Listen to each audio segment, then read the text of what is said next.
ನಮಸ್ಕಾರ ಸ್ನೇಹಿತರೆ, ಕಲ್ಯಾಣಿ ಹಿಡನ್ ವೈಬ್ಸ್ಗೆ ಸ್ವಾಗತ. ನಾನು ನಿಮ್ಮ ಮೋಹನ್ ದಾಸ್ ಮಾಡೋ ನಮಸ್ಕಾರಗಳು. ಇಂದು ಶ್ರೀ ಗುರುಚರಿತ್ರೆಯ 11ನೇ ಅಧ್ಯಾಯ ಪಾರಾಯಣ ಮಾಡೋಣ. ಶ್ರೀ ಗಣೇಶಾಯ ನಮಃ. ಶ್ರೀ ಸರಸ್ವತ್ಯೈ ನಮಃ. ಶ್ರೀ ಗುರುಭ್ಯೋ ನಮಃ. ನಾಮಧಾರಕನು ಸಿದ್ಧರಿಗೆ ಮತ್ತೆ ವಿನಂತಿಸಿಕೊಳ್ಳುವನು. ಸ್ವಾಮಿ, ಕೃಪಾಮೂರ್ತಿಗಳೇ, ಮುಂದೆ ಅವತಾರಗಳು ಹೇಗಾದವು ನಮಗೆ ವಿಸ್ತರಿಸಿ ಹೇಳುವುದಾಗಬೇಕು. ದಯಾಮಯನಾದ ಸಿದ್ಧಮುನಿಯು ಶಿಷ್ಯನಿಗೆ, ವತ್ಸ ಕೇಳು, ಶ್ರೀಪಾದನು ಒಳ್ಳೆ ಹರ್ಷದಿಂದ ಅವತಾರ ತಾಳಿದನು. ಅದನ್ನು ಈ ಮೊದಲಿನ 8ನೆಯ ಅಧ್ಯಾಯದಲ್ಲಿ ಹೇಳಿದಂತೆ ವಿಪ್ರಸ್ತಿಯಳ ಕಥೆಯನ್ನು ಹೇಳಿದನು. ಆಕೆಯು ಗುರುವಿನ ಉಪದೇಶದಂತೆ ಶನಿ ಪ್ರದೋಷ ಸಮಯದಲ್ಲಿ ಸರ್ವೇಶ್ವರನನ್ನು ಪೂಜಿಸುತ್ತಿದ್ದಳು. ಆದರೆ ದೇಹ ವಾಸನೆ ಇರುತ್ತಿರುವಾಗಲೇ ಅವಳು ಮೃತಪಟ್ಟಳು. ಆದ್ದರಿಂದ ಅವಳು ಮತ್ತೆ ಜನ್ಮ ತಾಳಬೇಕೆಂದು ತತ್ವಜ್ಞಾನದ ಸಿದ್ಧಾಂತ. ಅದರಂತೆ ಅವಳು ಜನ್ಮ ಪಡೆದಳು. ಉತ್ತರ ಪ್ರದೇಶದಲ್ಲಿ ಕಾರಂಜವೆಂಬುದೊಂದು ಪಟ್ಟಣವಿದೆ. ಅಲ್ಲಿ ವಾಜಸೇನೆಯ ಶಾಖೆಯ ಬ್ರಾಹ್ಮಣ ಕುಲದಲ್ಲಿ ಅವಳು ಹುಟ್ಟಿದಳು. ಆಕೆಯ ತಂದೆಯು ಅವಳ ಜಾತಕವನ್ನು ಬರೆದನು. ಅದಕ್ಕೆ ಅನುಗುಣವಾಗಿ ಅವಳನ್ನು ಅಂಬಾ ಭವಾನಿ ಎಂದು ಕರೆ ಹತ್ತಿದರು. ತಾಯಿ ತಂದೆಗಳು ಒಳ್ಳೆ ಪ್ರೀತಿಯಿಂದ ಕರೆದ ಹೆಸರಿದು. ತಾಯಿ ತಂದೆಗಳು ಅವಳನ್ನು ಒಳ್ಳೆ ಪ್ರೇಮದಿಂದ ಜೋಕೆ ಮಾಡ ಹತ್ತಿದರು. ಅದರಿಂದ ಅವಳು ಶುಕ್ಲಪಕ್ಷದ ಚಂದ್ರನಂತೆ ದಿನದಿನಕ್ಕೆ ಬೆಳೆದು ದೊಡ್ಡವಳಾದಳು. ಮದುವೆ ವಯಸ್ಸಿಗೆ ಬಂದಳು. ತಂದೆಯು ಆಕೆಯನ್ನು ಅದೇ ಗ್ರಾಮದೊಳಗಿನ ಒಬ್ಬ ಬ್ರಾಹ್ಮಣನಿಗೆ ಗೊತ್ತು ಮಾಡಿದನು ಮತ್ತು ಮಹೋತ್ಸಾಹದಿಂದ ವಿವಾಹ ಮಾಡಿಕೊಟ್ಟನು. ಅಳಿಯ ಬ್ರಾಹ್ಮಣನು ಶಿವವ್ರತಿಯಾಗಿದ್ದನು. ಆತನ ಹೆಸರು ಮಾಧವ ಎಂದು. ಆತನಿಗೆ ಅಂತಃಕರಣಪೂರ್ವಕವಾಗಿ ಕನ್ಯಾದಾನ ಮಾಡಿಕೊಟ್ಟರು. ಅಂಬಾ ಭವಾನಿಯು ಗಂಡನ ಮನೆಗೆ ಹೋದಳು. ತನ್ನ ಒಳ್ಳೆಯ ನಡತೆಯಿಂದ ಆ ಮಾಧವ ಬ್ರಾಹ್ಮಣನ ಮನೆಯಲ್ಲಿ ಎಲ್ಲರಿಗೂ ಪ್ರಿಯವಾಗಿದ್ದಳು. ಜನ್ಮ ಜನ್ಮಾಂತರ ಅಪೇಕ್ಷೆಯಿಂದ ಆಕೆಯು ನಿತ್ಯವೂ ತಪ್ಪದೆ ಶಿವಪೂಜೆ ಮಾಡುವಳು. ಅದರಂತೆ ಗಂಡನಾದರೂ ಶಿವವ್ರತಿಯು. ಅಂತೆ ಆ ಗಂಡ ಹೆಂಡಿಯರು ಮನಮುಟ್ಟಿ ಈಶ್ವರನ ಪೂಜೆ ಮಾಡುತ್ತಿದ್ದರು ಮತ್ತು ಭಕ್ತಿಪೂರ್ವಕವಾಗಿ ತೀರಾ ಹರ್ಷದಿಂದ ಪ್ರದೋಷ ಪೂಜೆ ಮಾಡುತ್ತಿದ್ದರು. ಶನಿವಾರದಂದು ತ್ರಯೋದಶಿ ತಿಥಿ ಇರುವಾಗ ಒಳ್ಳೆಯ ವಿಶೇಷವಾಗಿ ಪೂಜಿಸುತ್ತಿದ್ದರು. ಇದೇ ಕ್ರಮದಿಂದ 16 ವರ್ಷಗಳು ಕಳೆದವು. ಆಗ ಅವಳು ಗರ್ಭವತಿಯಾದಳು. 3ನೇ ತಿಂಗಳಲ್ಲಿ ಹೂ ಮುಡಿಸಿದರು. 5ರಲ್ಲಿ ಕುಪ್ಪಸ ಮಾಡಿದರು. ಉಡಿ ತುಂಬಿದರು. ಹಲವು ಬಗೆಯಾಗಿ ಉತ್ಸವ ಮಾಡಿದರು. ಅವಳಿಗೆ ಉತ್ತಮವಾದ ಬಯಕೆಗಳಾಗ ಹತ್ತಿದವು. ಅವಳ ಮುಖದಿಂದ ಬ್ರಹ್ಮಜ್ಞಾನದ ಮಾತುಗಳು ಹೊರಡ ಹತ್ತಿದವು. ಅವಳ ಬಯಕೆಗಳನ್ನೆಲ್ಲ ಪೂರ್ಣ ಮಾಡುವಲ್ಲಿ ಎಲ್ಲರಿಗೂ ಬಹು ಉತ್ಸಾಹವಾಯಿತು. ಈ ಬಗೆಯಾಗಿ ಆಕೆಯ ಗರ್ಭಕ್ಕೆ 7 ತಿಂಗಳು ತುಂಬಿದ ನಂತರ ಪುಂಸವನ ಸೀಮಂತಗಳನ್ನು ಮಾಡಿಸಿದರು. ಮುತ್ತೈದೆಯರಿಗೆ ಬಾಗಿನಗಳನ್ನು ಕೊಡಿಸಿದರು. ಆ ಮುತ್ತೈದೆಯರು ಅಂಬಿಕೆಗೆ ಆರತಿ ಮಾಡಿ ಅಕ್ಷತೆಯನ್ನು ಹಾಕಿ ಹರಸಿದರು. ಮುಂದೆ ಕ್ರಮವಾಗಿ 9 ತಿಂಗಳು ತುಂಬಿದವು. ಅಂಬಿಕೆಯು ಶುಭ ಮುಹೂರ್ತದಲ್ಲಿ ಗಂಡು ಮಗುವನ್ನು ಹೆತ್ತಳು. ಆಕೆಯ ತಂದೆ ತಾಯಿಗಳು ಗಂಡನಾದ ಮಾಧವನಿಗೂ ಹಿಡಿಸಲಾರದಷ್ಟು ಸಂತೋಷವಾಯಿತು. ಅಂಬಿಕೆಯ ಮಗು ಸಾಮಾನ್ಯ ಕೂಸುಗಳಂತೆ ಇದ್ದಿರಲಿಲ್ಲ. ಹುಟ್ಟಿದೊಡನೆ ಓಂಕಾರವನ್ನು ಉಚ್ಚರಿಸತೊಡಗಿತು. ಕೂಸನ್ನು ಕಂಡವರೆಲ್ಲ ಅದರ ಈ ಸ್ಥಿತಿಯನ್ನು ಕಂಡು ಇದು ತೀರಾ ಆಶ್ಚರ್ಯಜನಕವೆಂದು ತಟಸ್ಥರಾಗುತ್ತಿದ್ದರು. ತಂದೆಯಾದ ಬ್ರಾಹ್ಮಣನು ಆ ಕೂಸಿನ ಜಾತಕ ಕರ್ಮವನ್ನು ಮಾಡಿದನು. ಬ್ರಾಹ್ಮಣರಿಗೆ ದಕ್ಷಿಣೆ ದಾನಗಳನ್ನು ಕೊಟ್ಟು ಸಂತುಷ್ಟಗೊಳಿಸಿದನು. ಜ್ಯೋತಿಷಿಗಳು ಜನರ ಲಗ್ನವನ್ನು ಬೇಗನೆ ನೋಡಿ ಹುಡುಗನು ಒಳ್ಳೆಯ ಲಕ್ಷಣವನೆಂದು ತಿಳಿಸಿದರು. ಮಗು ಹುಟ್ಟಿದ ಮುಹೂರ್ತವು ಉತ್ಕೃಷ್ಟವಾದುದೆಂದು ಜ್ಯೋತಿಷಿಗಳು ಆ ಬ್ರಾಹ್ಮಣನಿಗೆ ತಿಳಿಸಿದರು. ಕುಮಾರನು ಅವತಾರಿಕ ಪುರುಷನಾಗುವನು, ಅಲ್ಲದೆ ಎಲ್ಲರಿಗೂ ಗುರುವಾಗುವನು. ಈತನ ಅನುಗ್ರಹವನ್ನು ಪಡೆದವರು ಜಗತ್ತಿಗೆ ವಂದ್ಯರಾಗುವರು. ಈತನ ವಾಕ್ಯಗಳು ಪರಿಸಲ್ಲುಗಳಾವುವು ಮತ್ತು ಈತನ ಚರಣಗಳು ಚಿಂತಿಸಿದ್ದನ್ನು ಕೊಡುವ ಚಿಂತಾಮಣಿಗಳು. ಅಷ್ಟಸಿದ್ಧಿಗಳು ನಿರಂತರವಾಗಿ ಈತನ ಬಾಗಿಲಲ್ಲಿ ಅಪ್ಪಣೆಯ ದಾರಿ ಕಾಯುತ್ತಾ ಕೈಕಟ್ಟಿಕೊಂಡು ನಿಲ್ಲುವವು. ಬ್ರಾಹ್ಮಣೋತ್ತಮನೆ ನವವಿಧಿಗಳು ಈತನ ಮನೆಯಲ್ಲಿ ನೆಲೆಯಾಗಿ ನಿಲ್ಲುವು. ಆಯುಷ್ಯದಲ್ಲಿ ಈತನಿಗೆ ಹೆಂಡಿರು ಮಕ್ಕಳಿಗಳಿಲ್ಲ. ಬ್ರಹ್ಮಚಾರಿಯಾಗಿರುವಾಗಲೇ ಸನ್ಯಾಸಿಯಾಗುತ್ತಾನೆ. ಇವನು ತ್ರಿಭುವನದಲ್ಲಿ ಎಲ್ಲರಿಗೂ ಪೂಜ್ಯನಾಗುತ್ತಾನೆ. ಪತಿತನಾದವನು ಈತನ ದರ್ಶನ ಮಾತ್ರದಿಂದ ಪುನೀತರಾಗುವರು. ಬ್ರಾಹ್ಮಣನೇ, ಈ ನಿನ್ನ ಮಗನು ನಿಶ್ಚಯವಾಗಿಯೂ ಅವತಾರಿಕ ಪುರುಷನು. ಇದರಲ್ಲಿ ಅತ್ಕಲವಾದರೂ ಸಂಶಯವನ್ನು ಹಿಡಿಯಲಾಗದು ಎಂದು ಹೇಳಿ ನಮಸ್ಕರಿಸಿದನು. ಯಾವತ್ತೂ ಬ್ರಾಹ್ಮಣರು ತಂದೆಗೆ ಉತ್ತರವನ್ನು ಹೇಳುವರು. ದ್ವಿಜನೇ, ಈತನಿಂದ ದೈನ್ಯತೆಗಳು ದೂರವಾಗುವು. ಕಲಿಕಾಲದ ಅಂಜಿಕೆಯು ದೂರವಾಗುವುದು. ಈತನಿಂದ ನಿಮ್ಮ ಮನೋವಾಸನೆಗಳಲ್ಲಿ ಪೂರ್ಣಗೊಳ್ಳಲಿದೆ. ನಿಮ್ಮ ಮನೆಗೆ ನಿಧಾನವೂ ಬಂದಂತಾಗಿದೆ. ಆದ್ದರಿಂದ ನಿಮ್ಮ ಸುಖಕ್ಕಾಗಿ ಈತನನ್ನು ಎಲ್ಲ ಬಗೆಯಿಂದಲೂ ಜೋಕೆ ಮಾಡಬೇಕು. ಹೀಗೆಂದು ಜಾತಕವನ್ನು ತಯಾರಿಸಿ ಹೇಳಿದರು. ಅಲ್ಲಿ ನೆರೆದ ವಿದ್ವಜರು ಹೇಳಿದ ಎಲ್ಲ ಸಂಗತಿಗಳನ್ನು ಮನಮುಟ್ಟಿ ಕೇಳಿ ತಾಯಿ ತಂದೆಗಳಿಗೆ ಹಿಡಿಸಲಾರದಷ್ಟು ಸಂತೋಷವಾಯಿತು. ಮಾಧವನು ಅವರನ್ನೆಲ್ಲ ವಸ್ತ್ರಾಲಂಕಾರ ದಕ್ಷಿಣೆಗಳಿಂದ ಸಂತೋಷಪಡಿಸಿ ಕಳುಹಿಸಿದನು. ವಿಪ್ರ ಸಮುದಾಯವು ಆ ಕೂಸಿನೊಂದಿಗೆ ಮಾಧವನ ಕುಟುಂಬವನ್ನೆಲ್ಲ ಆಶೀರ್ವಾದವಿತ್ತು ಹೊರಟು ಹೋದರು. ಎಲ್ಲರೂ ಅಲ್ಲಿಂದ ತೆರಳಿದ ನಂತರ ತಾಯಿ ತಂದೆಗಳು ಕೂಸಿಗೆ ದೃಷ್ಟಿಯ ಬಾಧೆ ಆಗಬಾರದೆಂದು ದೃಷ್ಟಿದೋಷವನ್ನು ದೂರಗೊಳಿಸುವ ಉಪ್ಪು, ಸಾಸಿವೆ ಇಲ್ಲವೇ ಬೇವು ಬೆಣ್ಣೆಗಳಿಂದ ನೀವಾಳಿಸಿ ತೆಗೆಯುವ ಶಿಷ್ಟಾಚಾರವನ್ನು ಪ್ರೀತಿಯಿಂದ ಮಾಡಿದರು. ಮಾಧವ ಬ್ರಾಹ್ಮಣನಿಗೆ ಮಗನು ಹುಟ್ಟಿದನು. ಆ ಶಿಶುವು ಹುಟ್ಟಿದೊಡನೆ ಓಂಕಾರವನ್ನು ಜಪಿಸುತ್ತಿತ್ತು. ನಾವು ಇದೊಂದು ದೊಡ್ಡ ಕೌತುಕದ ಸಂಗತಿಯನ್ನೇ ನೋಡಿದೆವು ಎಂಬ ವಾರ್ತೆ ಊರ ತುಂಬ ಹರಡಿತು. ಎಲ್ಲರೂ ಆಶ್ಚರ್ಯ ಎನ್ನತೊಡಗಿದರು. ಈ ಅತ್ಯಾಶ್ಚರ್ಯಕರವಾದ ಮಗುವನ್ನು ನೋಡಲು ನಗರದ ನರನಾರಿಯರೆಲ್ಲ ತಂಡವಾಗಿ ಮಾಧವನ ಮನೆಗೆ ಬರಹತ್ತಿದರು. ಆದರೆ ಎಲ್ಲರ ದೃಷ್ಟಿಯು ಸರಿಯಾಗಿರುವುದಿಲ್ಲ. ಆದ ಕಾರಣ ಅಂಬಿಕೆಯು ದೃಷ್ಟಿಯ ಭೀತಿಯಿಂದ ಶಿಶು ಯಾರಿಗೂ ತೋರಿಸಲು ಅಪೇಕ್ಷೆ ಪಡುತ್ತಿರಲಿಲ್ಲ. ಮಾಯೆಯ ಮೋಹದಿಂದ ಮುಗ್ಧರಾದ ತಾಯಿ ತಂದೆಗಳು ಕೂಸಿಗೆ ದೃಷ್ಟಿದೋಷವು ತಗಲಬಾರದೆಂದು ಮಂತ್ರಿಸಿದ ಅಂಗಾರವನ್ನು ಮೈಗೆ ಹೂಸುವರು. ಕರಿಯ ದಾರದಲ್ಲಿ ಮಂತ್ರಿಸಿದ ತಾಯಿತೆಗಳನ್ನು ಕಟ್ಟುವರು. ವಸ್ತುತಃ ಅವತಾರ ತಳೆದ ಪರಮಾತ್ಮನಿಗೂ ದೃಷ್ಟಿಯ ಭಯವುಂಟೆ? ಆದಾಗ್ಯೂ ತಮ್ಮ ಕೂಸು ಎಂಬ ಮಮತ್ಕಾರದ ಭಾವನೆಯಿಂದ ತಾಯಿ ತಂದೆಗಳು ಲೌಕಿಕ ಧರ್ಮದಂತೆ ಶಿಶುವನ್ನು ಸಂರಕ್ಷಿಸುತ್ತಿದ್ದರು. ಹೀಗಿರಲು ಮಗುವು ಹುಟ್ಟಿ 10 ದಿನಗಳಾದವು. ತಾಯಿ ತಂದೆಗಳ ಪ್ರೀತಿಪೂರ್ವಕ ನಾಮಕರಣವನ್ನು ಮಾಡಿದರು. ಶಿಶುವಿಗೆ ಬಾಲಗ್ರಾಮದೇವನೆಂಬುದು ಜನ್ಮನಾಮವಾಗಿತ್ತು. ಲೌಕಿಕ ಧರ್ಮಕರ್ಮಗಳಿಗಾಗಿ ನರಹರಿ ಎಂದು ವ್ಯಾವಹಾರಿಕ ನಾಮದಿಂದ ಕರೆಯಿದರು. ಅಂಬಿಕೆಯ ಪುತ್ರವಾತ್ಸಲ್ಯಕ್ಕೆ ಪಾರವೇ ಇರಲಿಲ್ಲ. ಮಗುವಾದರೂ ದೈವಿ ತೇಜಸ್ಸಿನಿಂದ ಸೊಗಸಾಗಿ ತೋರುತ್ತಿತ್ತು. ಅಂಬಿಕೆಯ ಮೊಲೆಯ ಹಾಲು ಮಗುವಿಗೆ ಸಾಲದಂತಾಯಿತು. ಈಗ ಅವಳು ಪತ್ನಿಯನ್ನು ಕುರಿತು, ನಮ್ಮ ನರಹರಿಗೆ ಹಾಲು ಸಾಕಾಗುವುದಿಲ್ಲ, ಆದ್ದರಿಂದ ಅವನಿಗೆ ಮೊಲೆಹಾಲು ಕುಡಿಸಲು ಬೇರೊಬ್ಬ ಸ್ತ್ರೀಯಳನ್ನು ಗೊತ್ತು ಮಾಡಬೇಕು, ಅಥವಾ ಒಂದು ಆಡನ್ನಾದರೂ ಕೊಂಡು ತರಲೇಬೇಕು. ನನ್ನ ಮೊಲೆಯ ಹಾಲಿನಿಂದ ಆತನ ಹಸಿವೆ ಹಿಂಗದಾಗಿದೆ ಎಂದು ಹೇಳಿದಳು.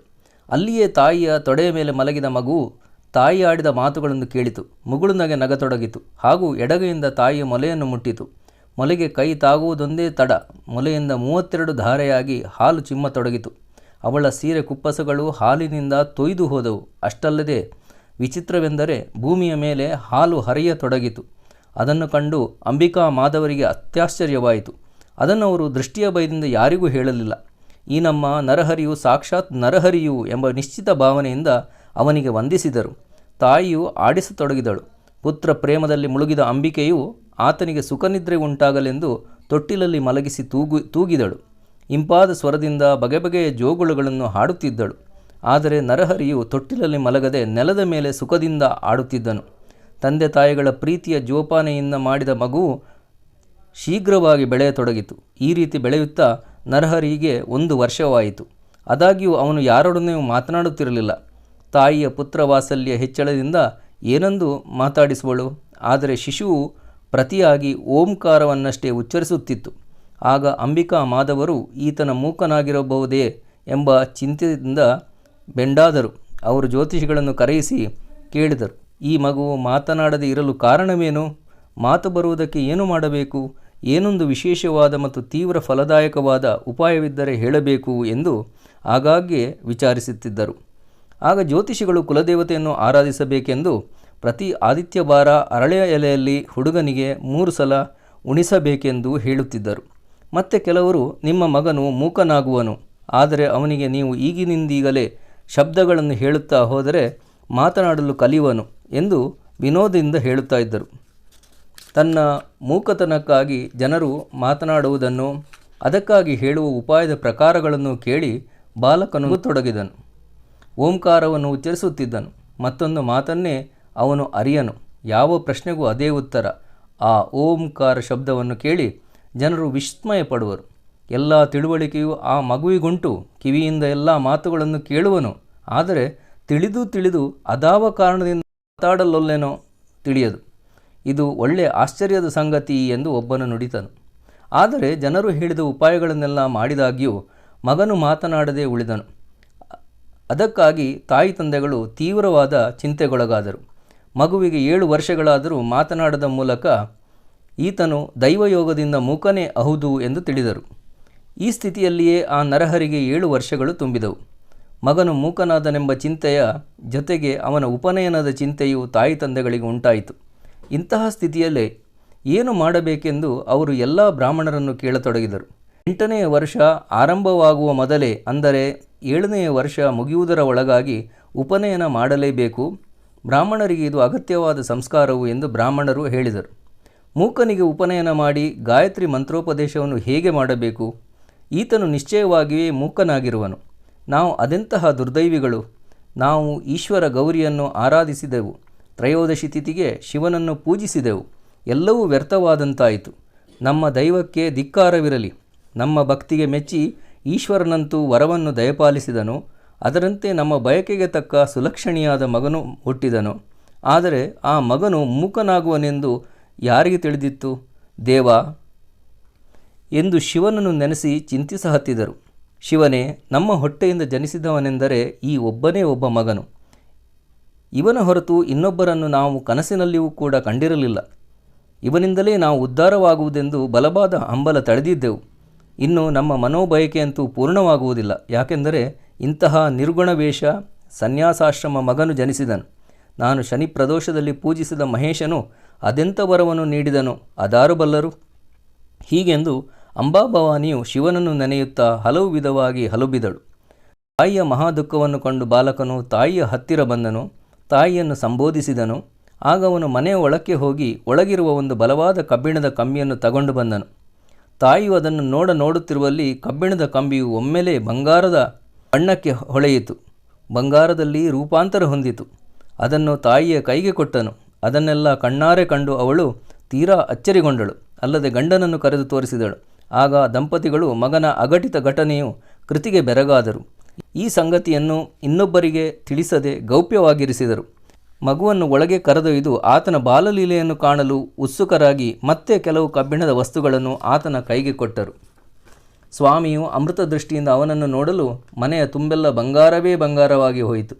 ಆ ಲೀಲೆಯನ್ನು ಕಂಡು ತಾಯಿ ತಂದೆಯರು ಈತನು ಸದ್ಧರ್ಮ ಸ್ಥಾಪನೆಗಾಗಿ ಅವತರಿಸಿದ ಪರಮಾತ್ಮನೇ ಎಂದು ಮನದಲ್ಲಿ ನೆರೆನಂಬಿದರು. ಅನಂತರ ಅವರಿರುವರು ಮಗನನ್ನು ಗಟ್ಟಿಯಾಗಿ ಆಲಂಗಿಸಿದರು. ಅಲ್ಲದೆ, ಭಗವಂತ, ನೀನು ಕುಲದೀಪಕನು, ಕಾರಣಿಕ ಪುರುಷನು, ಅವತಾರಿಯು. ನೀನು ನಿಜಭಕ್ತರನ್ನು ತಾರಣಗೊಳಿಸುವಲ್ಲಿ ಶಿರೋಮಣಿಯಾಗಿರುವಿ. ನಿನ್ನಿಂದ ನಮಗೆ ಸರ್ವ ಸುಖಗಳು ದೊರೆತವು. ನೀನು ಮಾತನಾಡದೇ ಇರುವುದನ್ನು ಕಂಡು ಅಜ್ಞಾನ ಮಾಯೆಗೆ ವಶರಾದ ನಾವು ನಿನ್ನನ್ನು ಮೂಕನೆಂದೇ ತಿಳಿದು ದುಃಖಿಸಿದೆವು. ಆದರೆ ಮಗುವೆ, ನೀನು ನಮ್ಮ ಮನಸ್ಸಿನ ಬಯಕೆಯನ್ನು ಪೂರ್ಣ ಮಾಡಲೇಬೇಕು. ನಾವು ನಿನ್ನ ಮುದ್ದಾದ ಮಾತುಗಳನ್ನು ಕೇಳಬೇಕೆಂದೇ ಉತ್ಸುಕರಾಗಿ ಇರುವೆವು ಎಂದರು. ಆಗ ಆ ನರಹರಿಯು ತನ್ನ ತಾಯಿ ತಂದೆಗಳು ಆಡಿದ ಮಾತುಗಳು ಕೇಳಿದನು. ನಗೆ ಮೊಗವುಳ್ಳವನಾದನು. ಕೊರಳಲ್ಲಿ ಯಜ್ಞೋಪವಿತವನ್ನು, ನಡುವಿನಲ್ಲಿ ಮೌಂಜಿ ಬಂಧನವನ್ನು ಮಾಡುವುದಾಗಿ ಕೈಮುಟ್ಟಿ ತೋರಿಸಿದನು. ಮುಂಜಿಯಾದ ಮೇಲೆ ತನಗೆ ಎಲ್ಲ ಮಾತು ಬರುವುದೆಂದು ಬಾಲಕನು ಸಂತೋಷದಿಂದ ಸನ್ನೆ ಮಾಡಿ ತಾಯಿಗೆ ತಿಳಿಸಿದನು. ಸನ್ನೆಯಿಂದ ಮಗನ ಬಯಕೆಯನ್ನು ತಿಳಿದು ತಾಯಿ ತಂದೆಗಳಿಗೆ ಹಿಡಿಸಲಾರದಷ್ಟು ಸಂತೋಷವಾಯಿತು. ಕೂಡಲೇ ಅವರು ವಿದ್ಯಾವಂತರಾದ ಜ್ಯೋತಿಷಿಗಳನ್ನು ಕರೆಯಿಸಿದರು. ನರಹರಿಯ ವ್ರತಬಂಧಕ್ಕಾಗಿ ಮುಹೂರ್ತವನ್ನು, ಲಗ್ನವನ್ನು ಗೊತ್ತುಪಡಿಸಿದರು. ಅಲ್ಲದೆ ಎಲ್ಲ ಸಿದ್ಧತೆಯನ್ನು ಮಾಡತೊಡಗಿದರು. ಮಾಧವನು ಮಗನ ಉಪನಯನಕ್ಕೆ ಬೇಕಾಗುವ ಸಾಮಾನುಗಳನ್ನೆಲ್ಲ ತರಿಸಿದನು. ವಟುವಿಗಾಗಿ ರತ್ನಖಚಿತವಾದ ಅಲಂಕಾರಗಳನ್ನು, ವಸ್ತ್ರ, ಪಾತ್ರೆಗಳನ್ನು ತಂದನು. ಮಾಯೆಯ ಮೋಹದಿಂದ ಒಳ್ಳೆ ಪ್ರೀತಿಪೂರ್ವಕ ಸಮಾರಂಭವನ್ನು ಆರಂಭಿಸಿದರು. 4 ವೇದಗಳ ಬ್ರಾಹ್ಮಣರು ಬಂದರು. ತಮ್ಮ ತಮ್ಮ ಶಾಖೆಗಳಿಗೆ ಅನುಸಾರವಾದ ವೇದ ಮಂತ್ರಗಳನ್ನು ಪಠಿಸಹತ್ತಿದರು. ಆಪ್ತಶ್ರೇಷ್ಠರು, ಬಂಧು ಬಳಗದವರು, ಗೋತ್ರಜರು ಎಲ್ಲರೂ ಸಮಾರಂಭಕ್ಕಾಗಿ ಮಾಧವನ ಮನೆಗೆ ಬಂದರು. ಹಲವು ಬಗೆಯ ಶೃಂಗಾರಯುಕ್ತವಾದ ಮಂಟಪವನ್ನು ಸಿದ್ಧಪಡಿಸಲಾಯಿತು. ದ್ವಿಜಶ್ರೇಷ್ಠನಾದ ಮಾಧವನ ಮಗನ ಮಂಗಲ ಕಾರ್ಯಕ್ಕಾಗಿ ಒಳ್ಳೆಯ ಆನಂದದಿಂದ ಅಪಾರ ದ್ರವ್ಯವನ್ನು ವೆಚ್ಚಗೊಳಿಸಿದರು. ಸರ್ವೋತ್ಕೃಷ್ಟವಾದ ವ್ಯವಸ್ಥೆಯನ್ನು ಇರಿಸಿದ್ದನು. ಇಂತೂ ಸಾಗಿದ ಸಿರಿವಂತಿಕೆಯ ಸಮಾರಂಭದ ಸಿದ್ಧತೆಯು ಆ ನಗರದ ಜನರಿಗೆಲ್ಲ ವಿಸ್ಮಯವನ್ನುಂಟು ಮಾಡಿತು. ಮೂಕ ಮಂಗನ ಮುಂಜಿಗಾಗಿ ಇಷ್ಟೇಕೆ ಆಡಂಬರವನ್ನು ಹೂಡಬೇಕು? ಮಾಧವ ಬ್ರಾಹ್ಮಣನಿಗೆ ನಿಜವಾಗಿಯೇ ಭ್ರಾಂತಿಯುಂಟಾಗಿದೆ. ಅಂತೆ ತನ್ನ ಅಪಾರ ದ್ರವ್ಯವನ್ನು ವ್ಯರ್ಥಗೊಳಿಸುತ್ತಿದ್ದಾನೆ.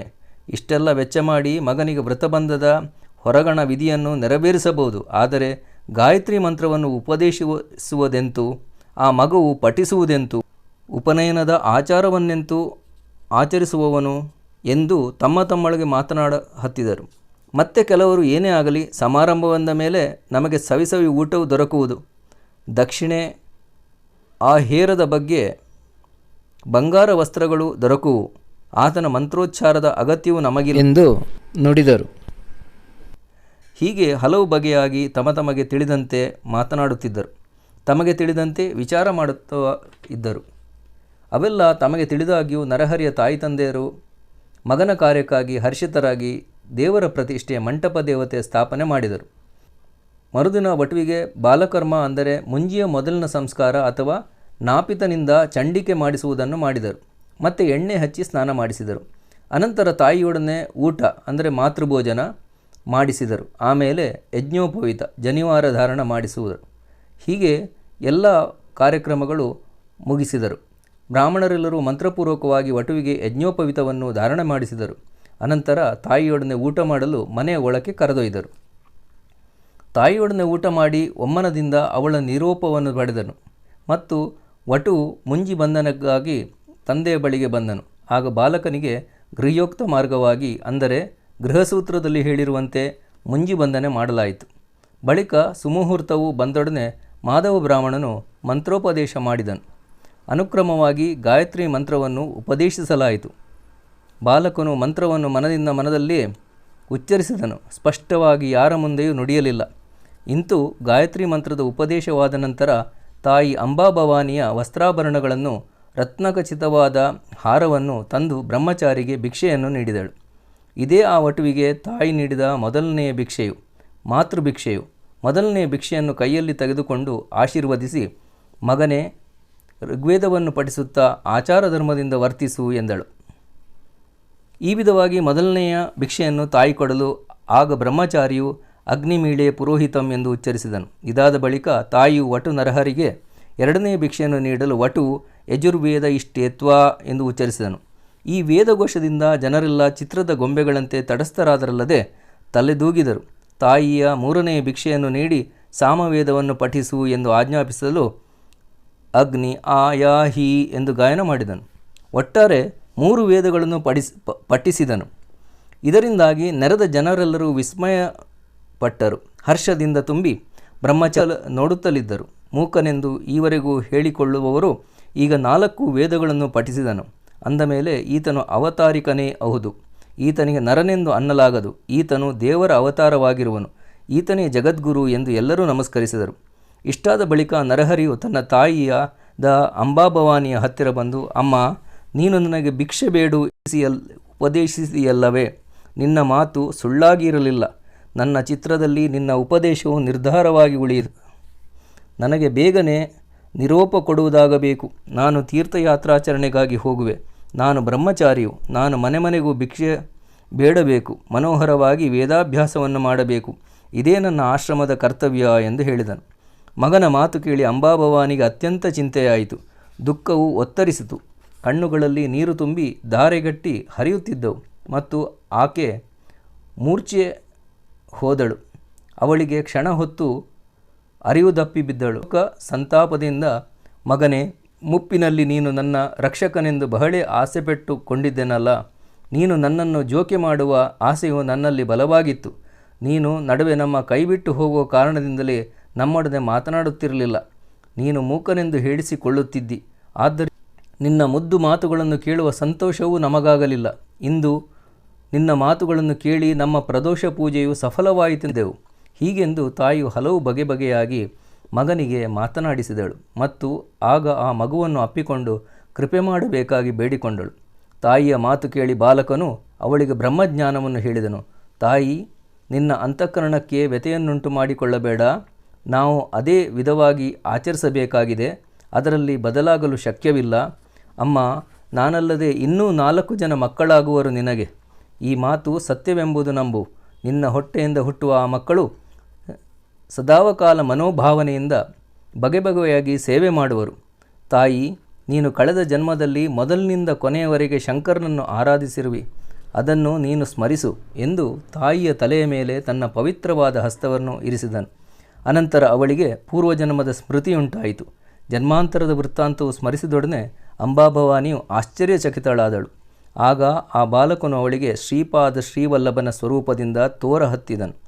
ಅಂತಹ ಆವತಾರಿಕ ಸ್ವರೂಪದಲ್ಲಿ ಮಗನು ತೋರ ಹತ್ತಲು ಕೂಡಲೇ ತಾಯಿಯು ಆತನ ಪಾದಕಮಲಗಳಿಗೆ ಎರಗಿದಳು.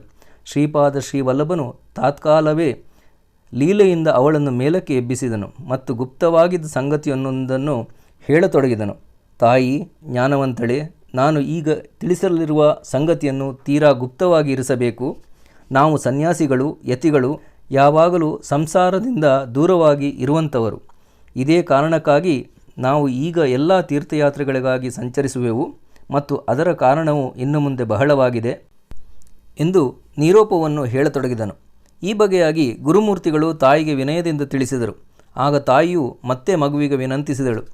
ಅದನ್ನು ಶ್ರೋತೃಗಳು ಮನಮುಟ್ಟಿ ಕೇಳಬೇಕು. ಮಗನಾದ ಶ್ರೀಪಾದನಿಗೆ ಅಂಬಾಭವಾನಿಯು ವಿನಯಪೂರ್ವಕವಾಗಿ, ನೀವು ನನ್ನನ್ನು ಬಿಟ್ಟು ಹೋದದ್ದಾದರೆ ಮರಳಿ ನಾನು ಎಂದೂ ಬಾಲಕನ ಮುಖವನ್ನು ಕಾಣಲಾರೆ. ಹಾಗೆ ಕಾಣದೆ ನಾನೆಂತು ಬದುಕಿರಲಿ? ಇಂತಹ ಎಳೆಯ ವಯಸ್ಸಿನಲ್ಲಿ ತಾಪಸ ಧರ್ಮದೊಳಗೆ ನಿನಗೆ ಅದಾವ ಹರ್ಷ ಉಂಟು?